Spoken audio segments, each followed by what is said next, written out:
All right? Shabbat Shalom, everybody. Shabbat Shalom, Judith. And welcome to another celebration of the creation of the universe. Amen. God, when He created everything in 6 days, the seventh day He hallowed for celebration. And it's sacred, and He gave this command from creation. The seventh day was celebrating.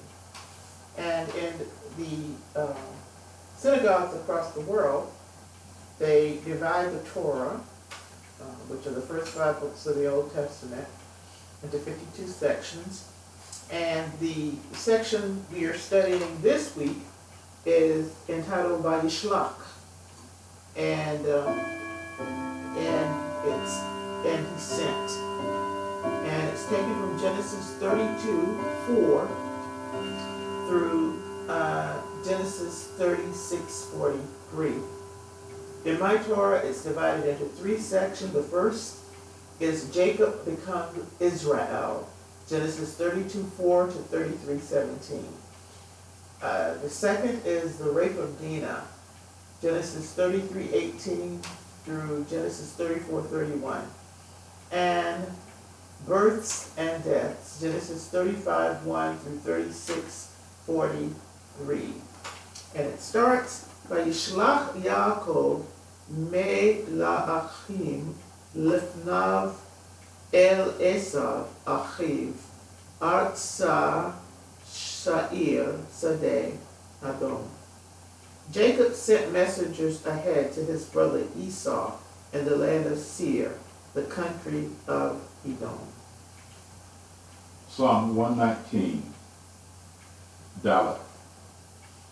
My soul cleaveth unto the dust. Quicken thou me according to thy word. I have declared my ways, and thou heardest me. Teach me thy statutes. Make me to understand the ways of thy precepts. So shall I talk of thy wondrous works. My soul melteth with heaviness. Strengthen thou me according to thy word. Remove from me the ways of lying, and grant me the law, and grant me thy law graciously. I have chosen the ways of truth. Thy judgments have I laid before me. I have struck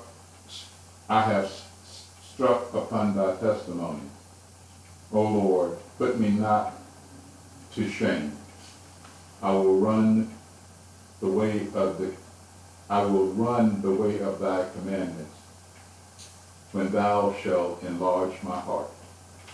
This is the word of the Lord.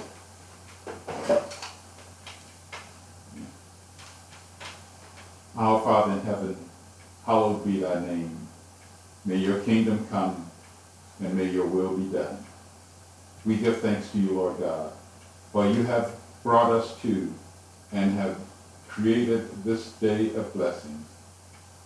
You created at the beginning of creation and commanded your people to rest on this day, to acknowledge the God who through great power and might delivered his people from bondage of Egypt, out of the country of darkness, and brought them into this great light at Mount Sinai, and commanded them that they should rest on this day, to acknowledge the promise that was kept, a deliverance that was made, and a God who is faithful and powerful. And our brethren the Jews celebrate this day, Lord, in song, in prayer, in gladness, and in study. And we also, Lord, through Christ Jesus, who has delivered us through the payment of the sin debt that we cannot pay, and has freed us to serve him and to worship him and to give thanks for what he has done.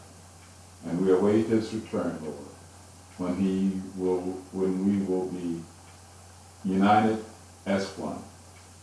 We give thanks, Lord, and ask you to come and continue to dwell with us, that we may know you and be drawn closer to you.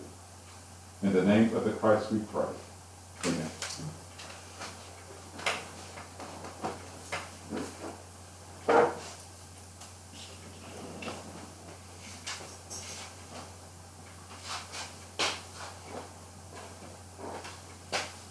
Baruch atah Adonai Eloheinu melech haolam hamotze lechem min sawar.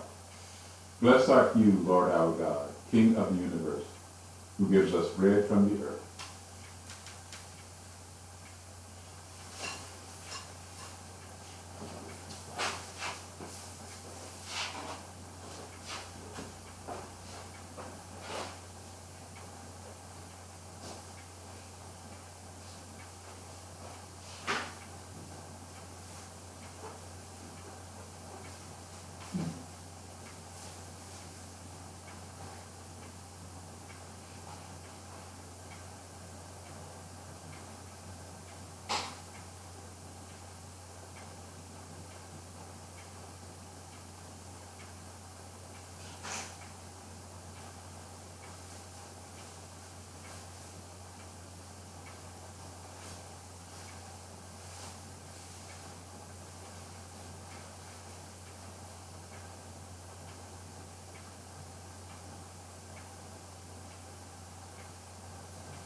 Baruch atah Adonai Eloheinu melech haolam harei pri hagafen.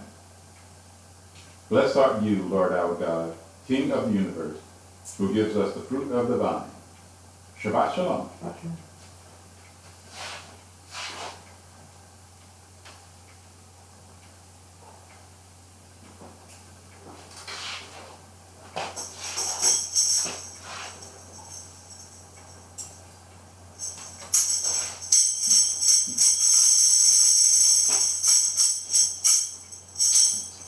Shabbat shalom, Shabbat shalom, Shabbat, Shabbat, Shabbat, Shabbat shalom, Shabbat shalom, Shabbat shalom, Shabbat, Shabbat, Shabbat shalom, Shabbat, Shabbat, Shabbat shalom, Shabbat,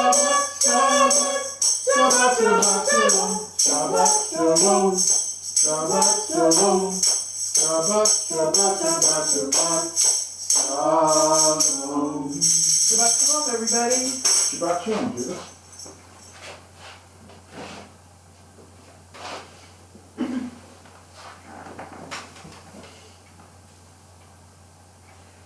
All right, we'll start on Jacob becomes Israel.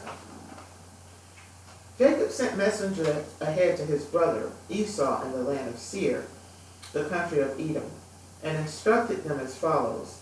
Thus shall you say to my lord Esau, thus says your servant Jacob, I stayed with Laban and remained until now.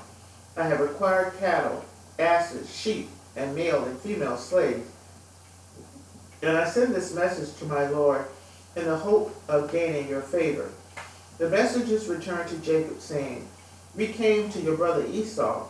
He himself is coming to meet you, and there are 400 men with him. Jacob was greatly frightened.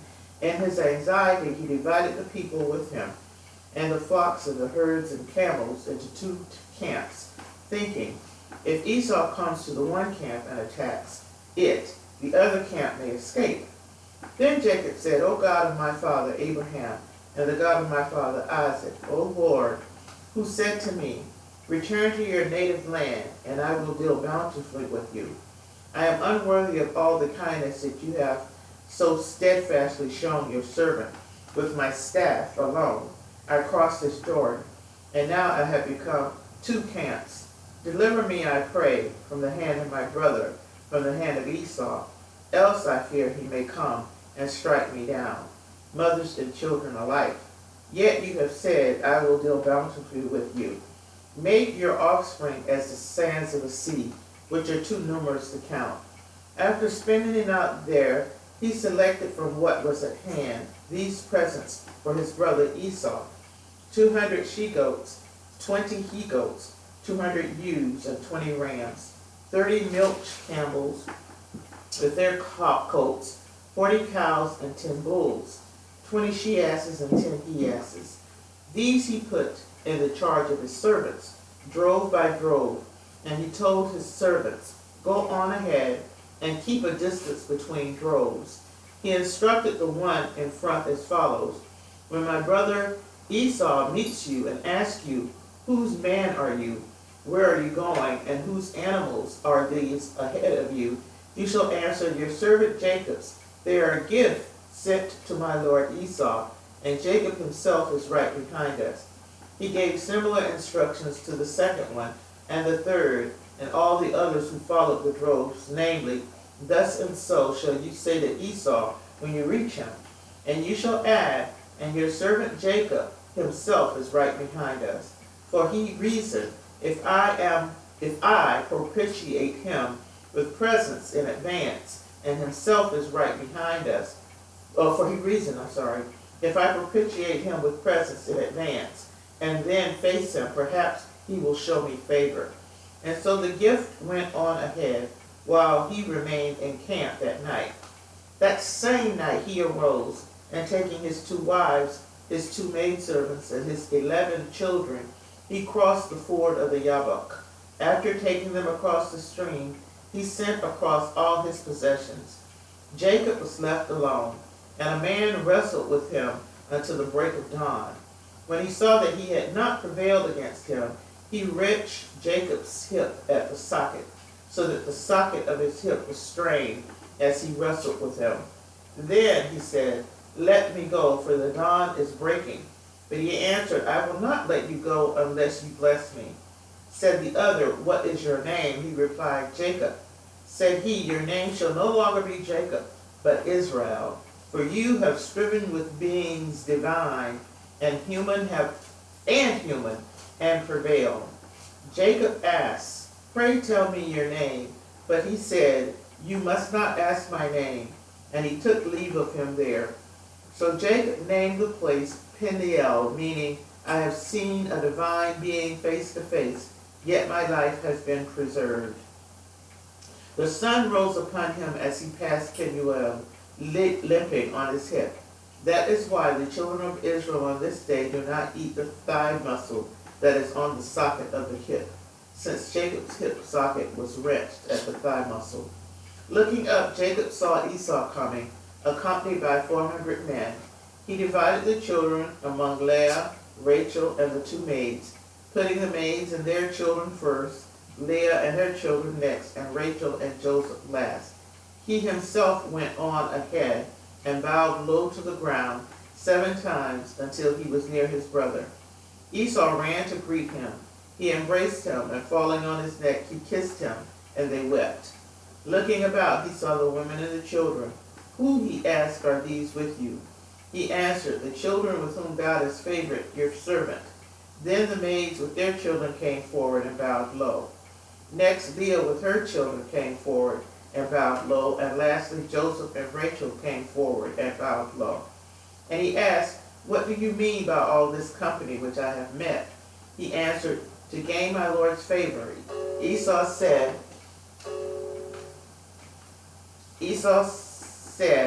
I have enough, my brother. Let what you have remain yours. But Jacob said, no, I pray, if you would do me this favor, accept from me this gift. For to see your face is like seeing the face of God. You have received me favorably. Please accept my present, which has been brought to you. For God has favored me, and I have plenty. And when he urged him, he accepted. And Esau said, let us start on our journey, and I will proceed at your pace. But he said to him, my Lord knows that the children are frail, and that the flocks and herds which are nursing are a care to me. If they are driven hard a single day, all the flocks will die. Let my Lord go on ahead of his servants, while I travel slowly at the pace of the cattle before me, and at the pace of the children, until I come to my Lord in Seir. Then Esau said, let us assign to you some of the men who are with me. But he said, oh no, my Lord is too kind to me. So Esau started back that day on his way to Seir, but Jacob journeyed on to Succoth, and built a house for himself, and made stalls for his cattle. That is why the place was called Succoth.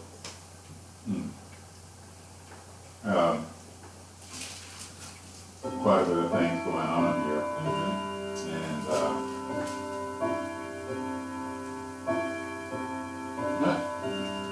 I'm not trying to figure out what do I want to talk about that's different than what I talked about in the past.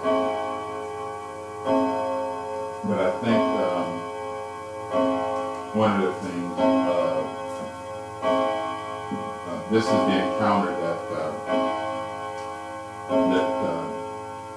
should have taken place 20 years ago. So Jacob left because Esau was going to kill him about the matter of the birthright, and that was the thing that had to be dealt with. How is he going to handle the birthright? And maybe I'll just start at the top again, and then work my way through it. The first part, and this is, I understand this is a normal practice, and it's a good lesson to learn. Jacob knew he was going to meet his brother Esau. He knew he had to deal with that. So how was he going to do it? And he took three approaches, 3 steps. One, he was going to give him a gift. Some say call it a bribe, but it was a gift or a bribe. Technically, he's preparing for war to fight his brother. So he was going to do it with a bribe first. Second, he was going to try prayer, or he tried prayer, he offered prayer. And the last option was to actually physically fight him. Now, bribes are not always, if you're guilty of something, then a bribe is wrong. But if you're trying to assuage someone's guilt, then a bribe is permissible. Very interesting, the gifts he's sending. I think he's sending the gifts in the order of determining Esau's attitude towards him, or how much animosity he still had. Because what was the first thing he sent was? He sent goats. Now, why is goat significant? Well, part of the deception was goat skin. Because he put goat skin on his arms and on his neck, and that deceived his dad. So if Esau still had some animosity, saying how he was tricked with the goats, if that was still a top priority for him, he would have trouble. But if he could get past, if he would accept the goat part, then he would accept all the others as well. 20 goats, 20 sheep, 30 camels, 40 cows, 40 donkeys, and that was for the female part. Male part, 20 male goats, rams, 30 camels, 10 bulls, and 10 donkeys. If you do the math on that, it comes up to 490. If you look at the number of females, it was 400, and you look at the number of males, it was 90. Well, the 90, I'm not so, I couldn't reconcile that. But the 400 females also matched the 400 number of men that Esau had coming out to see him. So I think when Jacob was sending these gifts, I think he was sending a message, a subtle message as well. And the message was how he viewed those 400 men as just a bunch of women. Interesting idea, I don't know. Some also said that the gifts also relate to the building of the temple and the destruction of the temple, and who had control of the temple, whether it was under Jewish control or under Gentile control. Very interesting. And the last one is under Jewish control, and that one will not be destroyed. So very interesting idea, but hard to say. The gifts were meant to see if there were any animosity between them, and that's how he was going to judge it. One other thing that was interesting, let's see.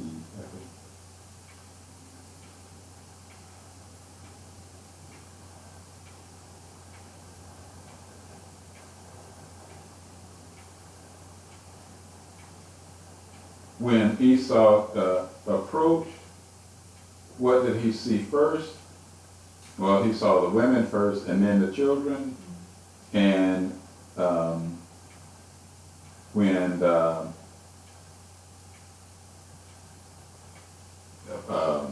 when Jacob answered him and says who these people were, and he mentioned the children, he doesn't mention the women or the wives, because I guess he knew what Esau's attitude was. Another interesting thing here was, and this, mine reads it, well, some versions read it the same or different. When his brother said, when Jacob offered the gifts, and Esau said, I have enough.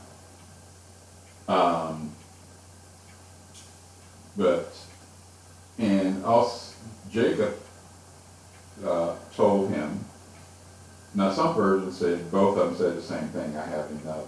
But yours read a little bit different. What he is saying that, this one says, I have enough as well.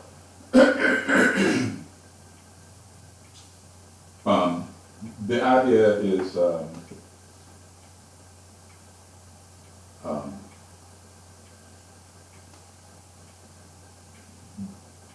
Jacob attributed what he had to was something that God had given him. While Esau attributed to, how should I say, obtaining it through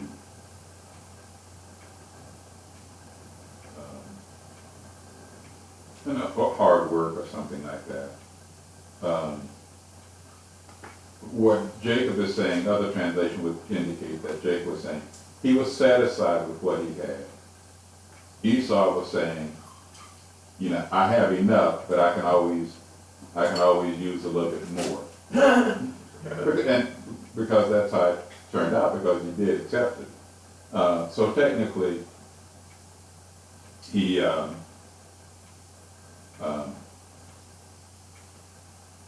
said he had enough, but that wasn't true, because he did accept the gifts.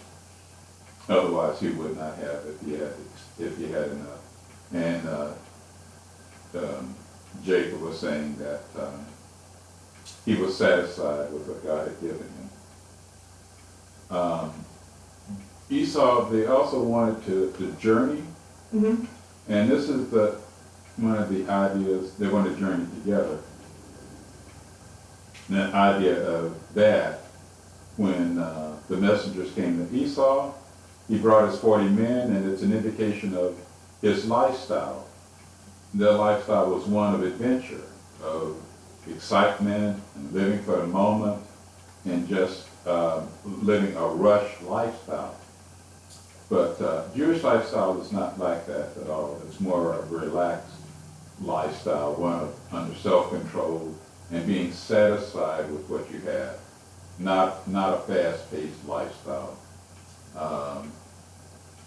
Esau is mostly the Romans, and the Romans were adventurous. They loved conquest. They loved fighting and victory. But that's not the lifestyle that God has chosen for us.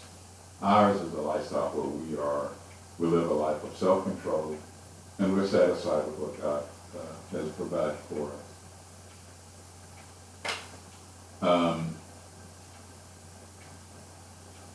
One other thing, whatever fear that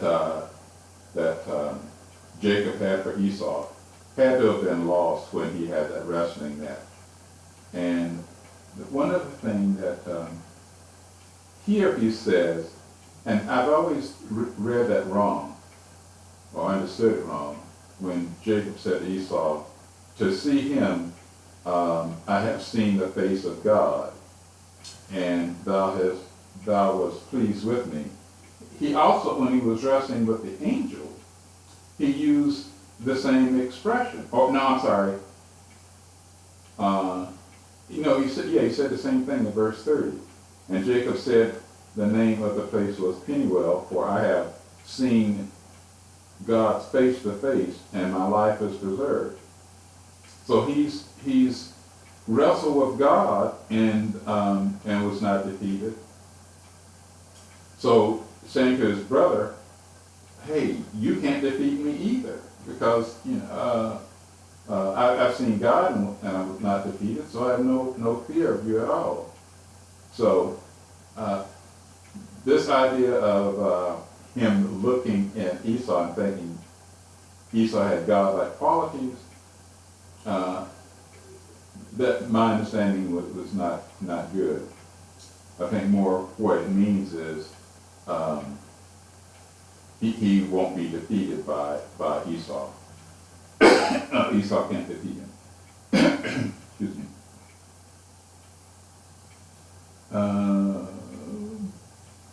I think that's all I have for now. All right. Excuse We me. go on to the second part, the rape of Dinah, Genesis 33:18 to 34:31. Jacob arrived safe at the city of Shechem, which is the land of Canaan, having come thus from Padan Aram, and camped before the city. The parcel of land where he pitched his tent he purchased from the children of Hamor, father, for 100 cassis. Set up an altar there and called it El Elohe. Now Dinah, the daughter of Leah, had born to Jacob one of the land. Shechem, son of Hamor, the Hivite, chief of the country, saw her and took her, and being strongly drawn to Dinah, daughter of Jacob, and in love with the maiden, he spoke to the maiden tenderly. Said to his father Hamor, get me this girl as a wife. Jacob heard that he had defiled his daughter Dinah, but since his sons were in the field with his cattle, Jacob kept silent until they came home. Then Shechem's father Hamor him. Meanwhile, Jacob's son, having heard of the news, came in from the field, distressed, very angry, because he had committed an outrage in Israel by laying with Jacob, a thing not to be done. And Hamor, my son Shechem, longs for your daughter. Please give her to him and with us. Give your daughter to us, and take our daughters for yourselves. You will dwell among us, and the land will be open before you. Settle, move about, and acquire holdings in it. Then Shechem said to his father and brothers, do me this favor, and I will pay whatever you tell me. Ask of me a bride price ever so high, as well as gifts, and I will pay what you tell me. Only give me the maiden for a wife. Jacob's sons answered Shechem and his father Hamor, speaking with guile, because he had defiled their sister Dinah. And he said to them, we cannot do this thing to give our sister to a man who is uncircumcised, for that is a disgrace among us. Only on this condition will we agree with you, that you will become like us, and that every male among you is circumcised. Then we will give you our daughters to you, and take your daughters to ourselves, and we will dwell among you, and become as one kindred. But if you will not listen to us, and become circumcised, we will take our daughter and go. Their words pleased Hamor and Hamor's son Shechem. And the youth lost no time in doing the thing, for he wanted Jacob's daughter. Now he was the most respected in his father's house. So Hamor and his son Shechem went to the public place of their town, and spoke to their fellow townsmen, saying, These people are our friends. Let them settle in the land and move about in it, for the land is large enough for them. We will take their daughters to ourselves as wives, and give our daughters to them, but only on the condition will the men agree with us to dwell among us, and be as one kindred, that all our males become circumcised as they are circumcised. Their cattle and substance and all their beasts will be ours, if only we agree to their terms, so that they will settle among us. All who went out of the gate of his town heeded Hamor and his son Shechem, and all males, all those who went out of the gate of his town were circumcised. On the third day, when they were in pain, Simeon and Levi, two of Jacob's sons, brothers of Dinah, took each his sword and came upon the city unmolested, and slew all the males. They put Hamor and his son Shechem to the sword, took Dinah out of Shechem's house, and went away. The other sons of Jacob came upon the slain, and plundered the town, the town because their sister had been defiled. They seized their flocks and herds and asses, and all that was inside the town and outside. All their wealth, all their children, all their wives, all that was in the houses, they took as captives and booty. Jacob said to Simeon and Levi, You have brought trouble on me, making me odious among the inhabitants of the land, the Canaanites and the Perizzites. My men are few in number, so that if they unite against me and attack me, I and my house will be destroyed. But they answered, Should our sister be treated like a whore? Oh, okay. This is kind of a very, no, it's a very sad and tragic story. I guess the major part here is vigilante justice. This is not like the one with Pentecost, because here they had a discussion with the people. It wasn't just spontaneous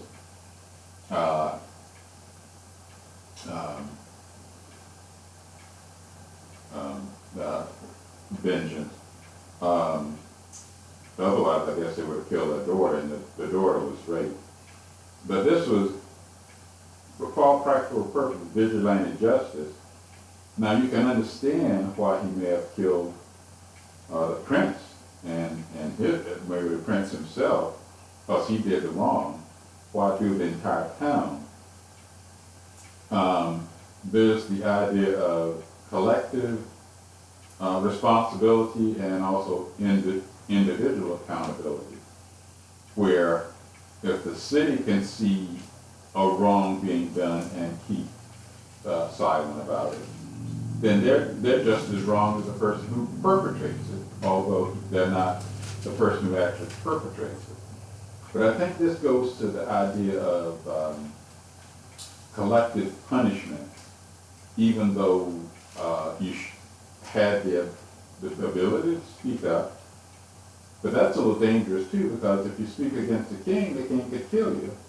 But if you don't speak against the king, and should have, then the other group could kill you. So if you're going to make a mistake, you may as well make a mistake on the side of righteousness.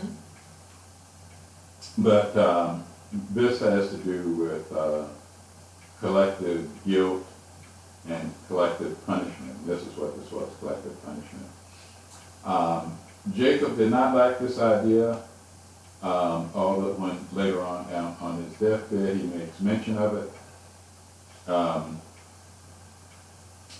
Why on the third day? Well, apparently this is the third day after the circumcision. This is when you're in real pain, and there isn't a whole lot you can do. And they picked that day, so they lied to him to kill him. And they went and killed all the males in that town, and also looted it. Dana was probably, excuse me. The sages say when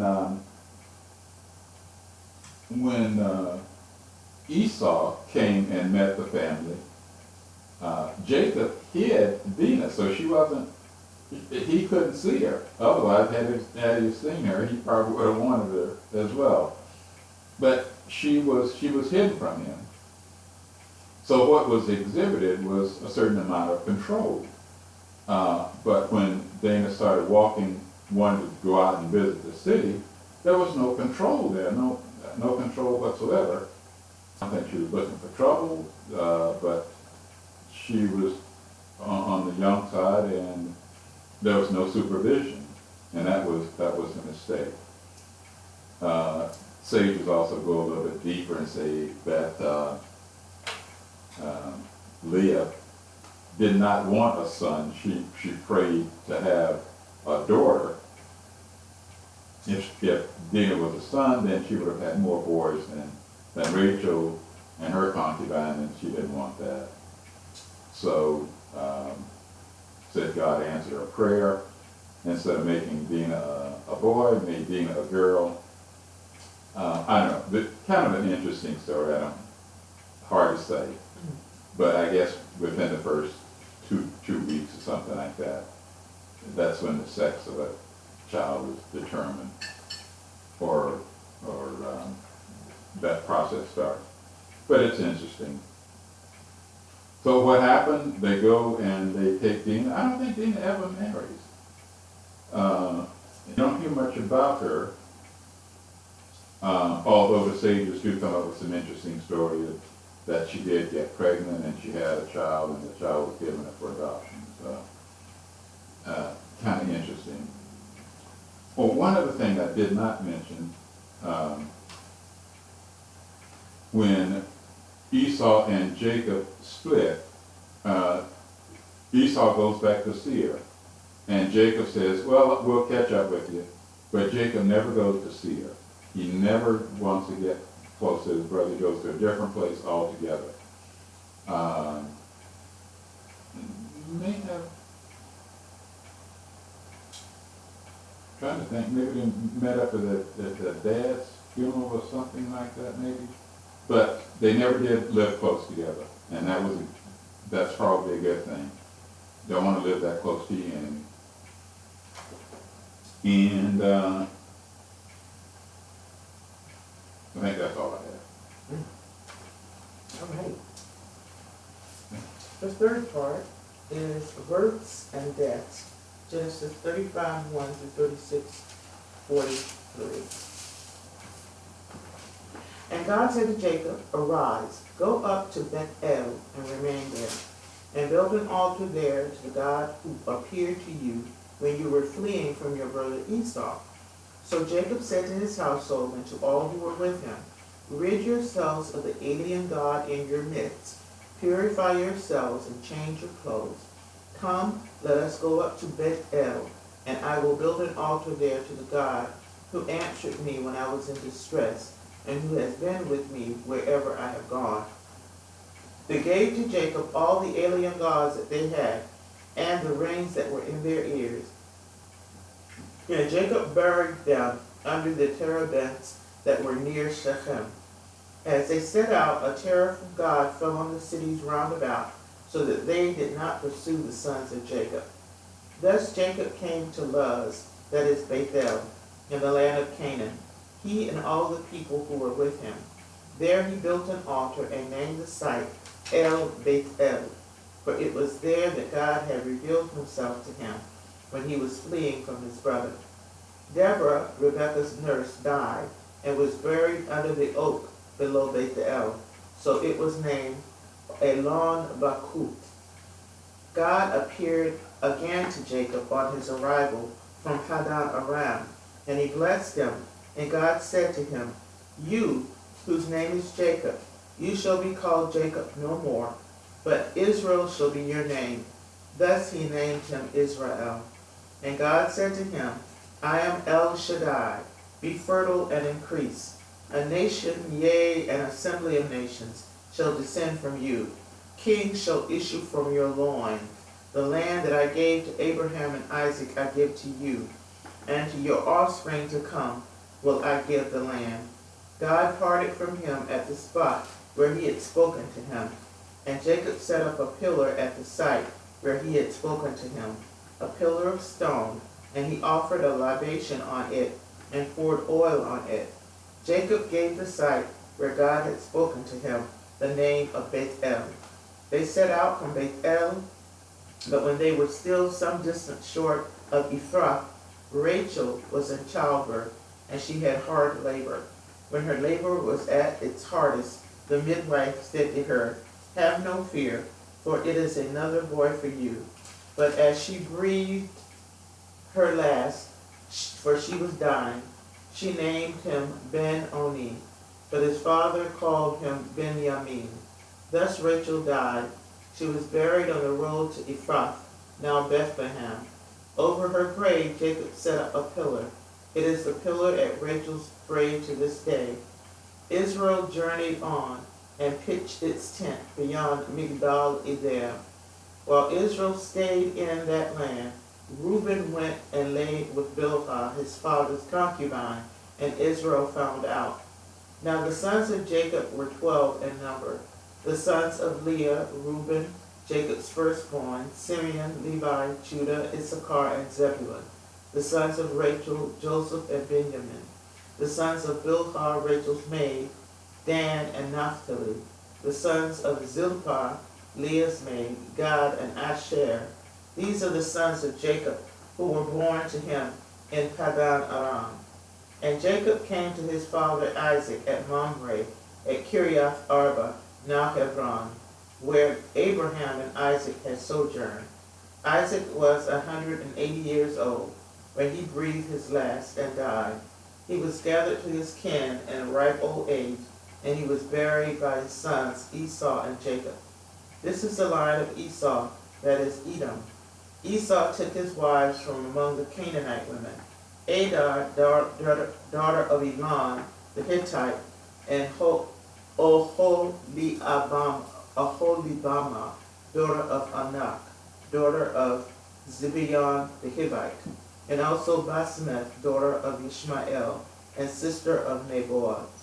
Adar bore to Esau Eliphaz. Basmeth bore Reuel, and Oholibamah bore Yeush, Yalam, and Korach. Those were the sons of Esau who were born to him in the land of Canaan.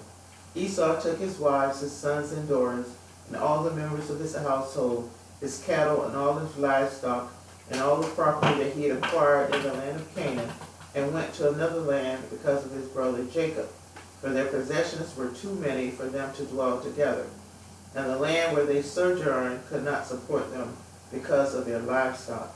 So Esau settled in the hill country of Seir, Esau being Edom. This then is the line of Esau, the ancestors of the Edomite, in the hill country of Seir. These are the names of Esau's son: Eliphaz, the son of Esau's wife Adah; Reuel, the son of Esau's wife Basemath. The sons of Eliphaz were Teman, Omar, Sepho, Katam, and Genaz. Timnah was a concubine of Esau's son Eliphaz. She bore Amalek to Eliphaz. Those were the descendants of Esau's wife Adah, and these were the sons of Reuel: Nahath, Zerach, Shammah, Mizah. Those were the descendants of Esau's wife Basemath. And there were the sons of Esau's wife Oholibamah, daughter of Anak, daughter of Zibeon. She bore to Esau Yeush, Yalam, and Korach. These are the clans of the children of Esau, the descendants of Esau's firstborn Eliphaz, the clans Teman, Omar, Zepho, Kenaz, Korach, Gatam, and Amalek. These are the clans of Eliphaz in the land of Edom. These are the descendants of Adah, and they are the descendants of Esau's son Reuel, the clans of Nahath, Zerach, Shammah, and Mizach. These are the clans of Reuel in the land of Edom. Those are the descendants of Esau's wife, Basemath, and these are the descendants of Esau's wife, Aholibamah, the clans Yeush, Yalam, and Korach. These are the clans of Esau's wife, Aholibamah, the daughter of Anak. Those were the sons of Esau, that is Edom, and those are their clans. These were the sons of Seir, the Horite, who were settled in the land: Lotan, Jobal, Zibeon, Anak, Dishon, Ezer, and Dishan. Those are the clans of the Horites, and the descendants of Seir in the land of Edom. The sons of Lotan were Horai, Hemam, and Lotan's sister was Timnah. The sons of Jobal were these: Alvan, Manachath, Ebal, Shephol, and Onam. The sons of Zibeon were these: Ai, Anak. That was the Anak who discovered the hot springs in the wilderness while pasturing the asses of his father Zibeon. The children of Anak were these: Dishon and Anak's daughter Aholibamah. The sons of Dishon were these: Hemdan, Eshban, Etran, Cheran. The sons of Ezer were these: Bilhan, Zavan, and Akan. And the sons of Dishan were these: Uz and Aran. These are the clans of the Horites of the clans: Lotan, Shobal, Zibeon, Anak, Dishan, Ezer, and Dishan. Those are the clans of the Horites, clan by clan, in the land of Seir. These are the kings who reigned in the land of Edom before any king reigned over the Israelites. Bela, son of Peor, reigned in Edom, and the names of his cities were Dinhabah. When Bela died, Joab, son of Zerah from Bosra, succeeded him as king. When Joab died, Husham and the land of the Temanites succeeded him as king. When Husham died, Hadad, son of Bedad, who defended the Midianites in the country of Moab, succeeded him as king. The name of the city was Avith. When Hadad died, Samlah Amasrekah succeeded him as king. When Samlah died, Shaul of Rehoboth on the river succeeded him as king. When Shaul died, Baal Hanan, son of Akbor, succeeded him as king. And when Baal Hanan, son of Akbor, died, Adar succeeded him as king. The name of his city was Pa'u, and his wife's name was Mehetabel, daughter of Matred, daughter of Me-Zahab. These are the names of the clans of Esau, each with his families and locality, name by name, the clans of Timnah, Alva, Yetheth, and Aholibamah, Elah, and Pinon, Kenaz, Timan, Mibzar, Magdeel, and Iram. Those are the clans of Edom, that is, of Esau, father of the Edomites, and their settlements in the land which they held. Okay. Well, the genealogist, I was trying to see if those names ring a bell to me, but none of them rang a bell. One should have. One? Not Korach. I don't think that was. One is very, very important. Let me tell you. Let me send you back to.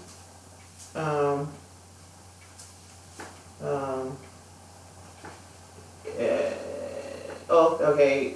Verse 12 and 36, 12. Timnah? Was concubine? No, keep going. What? And Timnah was concubine to Eliphaz, Esau's daughter, Esau's son, and she bare Eliphaz. Amalek. Oh, I'm sorry. Amalek. These are the sons of. And who was Amalek? No, the other people who you just. Who God said they will fight, be fighting always against Amalek. So we know Amalek was a descendant of Esau. Yeah. Okay. Okay. Okay. All right. How this started? This. Okay. I guess after they rescued Dana, just a few more points. God told them to leave. And what Jacob said, well, Jacob's name was changed to Israel. And I forgot which verse that was in.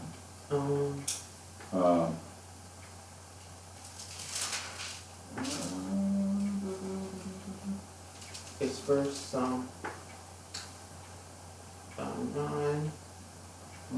10, 35, 10. Oh, okay. That's right. Okay, I thought it was before that. He did before, only when he was wrestling with the, but this is God. Okay. So God tells him to leave and go to Bethel. And something that Jacob did was interesting.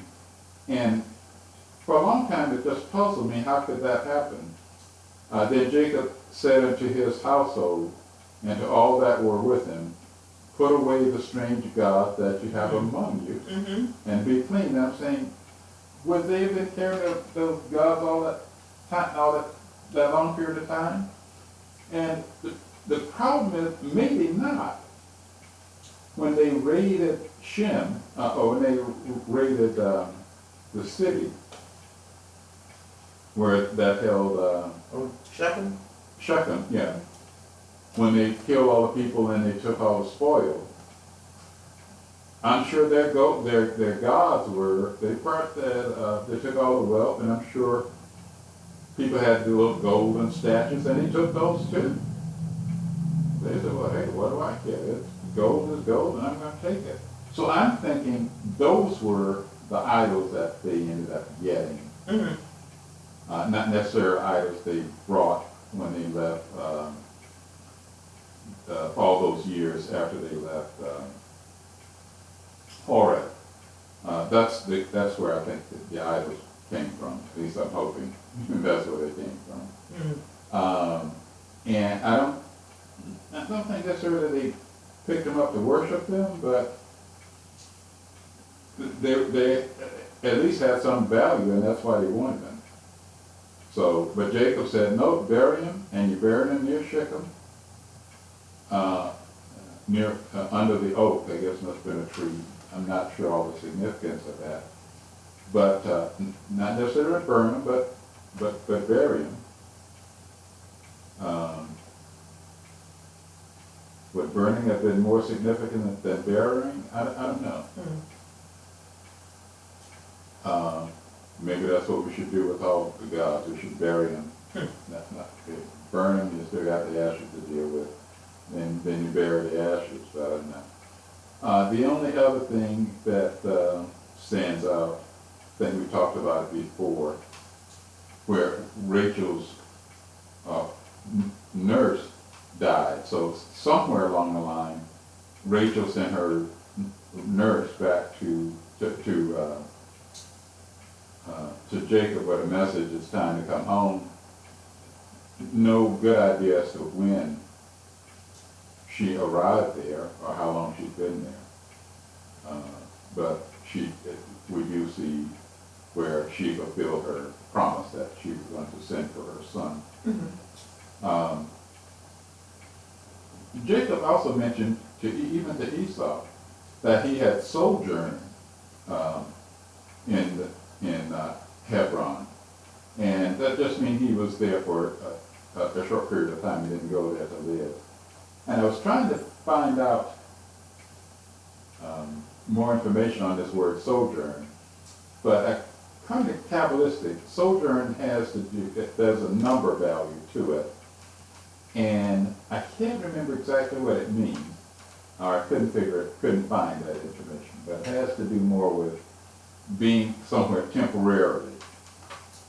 It's not a permanent location. So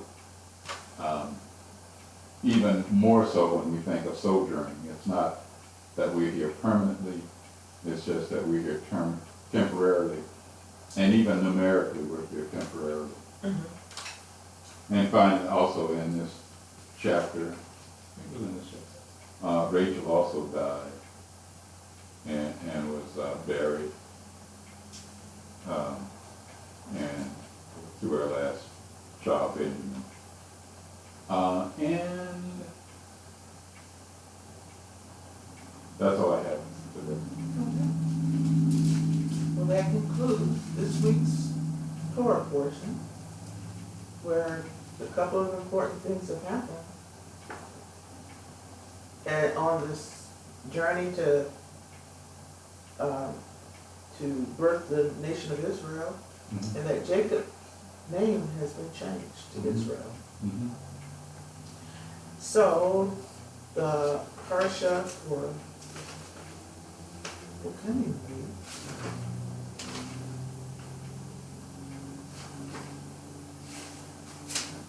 I printed out a little different thing this time. Okay, let me, is coming with, is by Yeshua, and he settled. And that's in Genesis 37:1 through 40:23. And it starts out by Vayeshev Yaakov be'eretz Menuri Aviv be'eretz Canaan. Ele toldot Yaakov Yosef ben Shiv'a Esrei Shana haya ro'eh et achiv betzom והוא נער את בני זילפה ואת בני זילפה נשיא אביו, יבוא יוסף את גבעתים רואה אל אביהם. Now, Jacob was settled in the land where his father had resided, the land of Canaan. This, then, is the line of Jacob. At 17 years of age, Joseph tended the flocks with his brothers as a helper to the sons of his father's wives, Bilhah and Zilpah. And Joseph brought back bad reports of them to their father. And they jump into stuff. I mean, out of these two sentences, they jumped into Mm-hmm. stuff. So we're going to be hearing about Joseph's saga. In my Torah, it's divided into 3 parts. Young Joseph, Genesis 37:1 through 36. Then Tamar, Genesis 38:1 through 30. And then Joseph in Egypt, Genesis 39:1 through 40:23. So, very interesting. Mm-hmm. Okay, should be for a very interesting discussion because I had some notes here. And we'll get a chance to discuss these notes that I had made when I first did my notes here, which was 2017. And that was on December 8th and 9th was the Shabbat. And so, very interesting note, very interesting. We're going to have a good discussion next week. All right, you have anything you'd like to sing?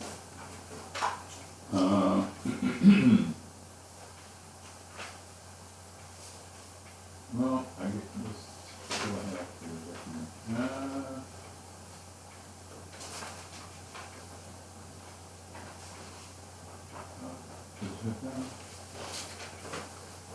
Do you have do you have your go down Moses? yeah. Okay. Yeah, let's do that. Let's I'm just looking at. Oh, you found it? yeah. Here. Okay. What do we do? Just verse 1? Yeah, let's do that.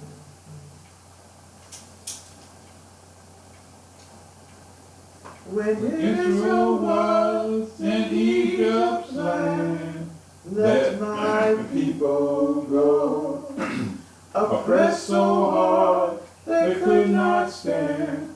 Let my People go, go down Moses way down in Egypt land. Tell Pharaoh, let my people go.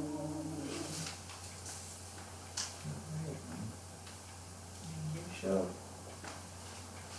listen to the Father and see what messages He has for us on this rest of this evening and tomorrow day. That He will feed us. He will give us something to take into the next week. And so we say, Shabbat Shalom. Shavuot Tov. have a good week. Whole world is waiting. Sing the song of Shabbat. Whole world is waiting. Sing the song of Shabbat. Whole world is waiting. Sing the song of Shabbat. Whole world is waiting. Sing the song of Shabbat. I'm also waiting, waiting to sing the song. I'm also waiting, sing the song of Shabbat.